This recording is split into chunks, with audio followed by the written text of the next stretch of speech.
Hello mga kapositibo. Because today is Sunday, we're gonna share a word of God, isang encouragement na naman para sa ating lahat. I will gonna share from the book of Romans. Sinong pamilyar sa Romans 10:17? Okay. So, Romans 10:17. Pero bago dyan, babasahin ko from the top. From 14, ngunit paanong tatawagan ng mga tao ang hindi nila sinasampalatayanan? Paano silang mananampalataya kung wala pa silang napakinggan tungkol sa Kanya? Paano naman silang makapakinig kung walang nangangaral? At paanong makapangaral ang sino man kung hindi siya isinusugo? Ayon sa nasusulat, hukay inam na makitang dumarating ang mga nagdadala ng mabuting balita. Ngunit hindi lahat ay naniniwala sa mabuting balita. Ganito ang sabi ni Isaias, Panginoon, sino ang naniniwala sa sinabi namin?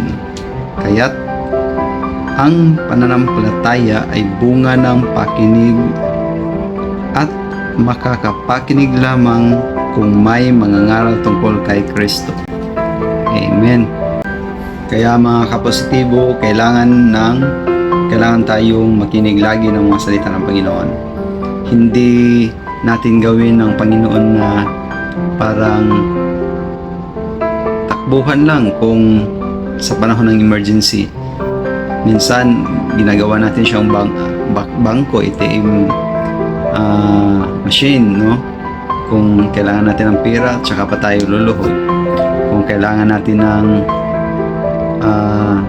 kagalingan, tsaka pa tayo luluhod. Although, ang Panginoon is napakamahabaging Diyos, isang mapagmahal na Diyos, subalit isa din siyang nagpaparusa sa mga hindi sumusunod at mga matitigas ang ulo. Amen? So, bilang binago ni Kristo, bilang binago ng Panginoon, hindi ko kayang hindi ma-share ang mga kabutihang ginawa niya sa buhay ko at maging sa buhay ng aking buong pamilya. Amen. So, yun lang. Hindi ko naangkin yung kagalingan, hindi ko naangkin yung kaligtasan, hindi ko naangkin yung pagbabago kung hindi ako nakikinig ng salita ng Panginoon. Pakatandaan natin ang sinabi ng 2 Timothy 15-16. Let me read it.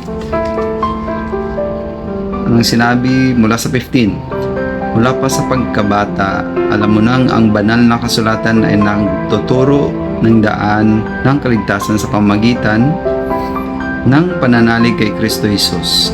Lahat ng kasulat ay kinasiyahan ng Diyos at magagamit sa pagtuturo ng katotohanan at sa pagpapabulaan ng maling aral, sa pagtutuwid ng likong gawain, at sa pag-aakay ng matuwid na pamumuhay. Sa gayon, ang lingkod ng Diyos ay magiging handa sa lahat ng mabuting gawain. Amen. Nagbabago ng buhay. Ano pa dito? So, kinasiyahan ng Diyos sa pagpapabulaan ng maling aral, pagtutuwid ng maling gawain, at pag-akay sa matuwid na pamumuhay. So, I know every one of us, no, gustong magkaroon ng magandang buhay. Subalit, nag-oppose naman yung mga ginagawa natin. So, once again, ikinig tayo lagi ng salita ng Panginoon.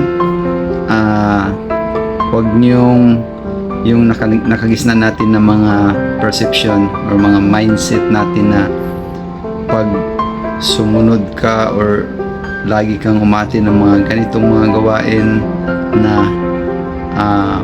pang makalangit na mga gawain, is parang lonely yung araw-araw mo na buhay, no?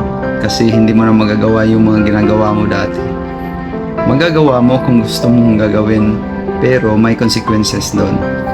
So it's up to us, no? Kung gusto natin ng magandang buhay, kung gusto natin ng maayos na direksyon ng ating buhay, hindi lang sa atin kundi sa ating buong pamilya, so piliin natin yung maayos na landas, yung mga tinuturo ng Panginoon. Amen. So muli, magandang araw sa ating lahat. Basta lagi lang nating tandaan, kung gusto mo ng pagbabago, laging positibo, ibigay mo ang buhay mo kay Kristo.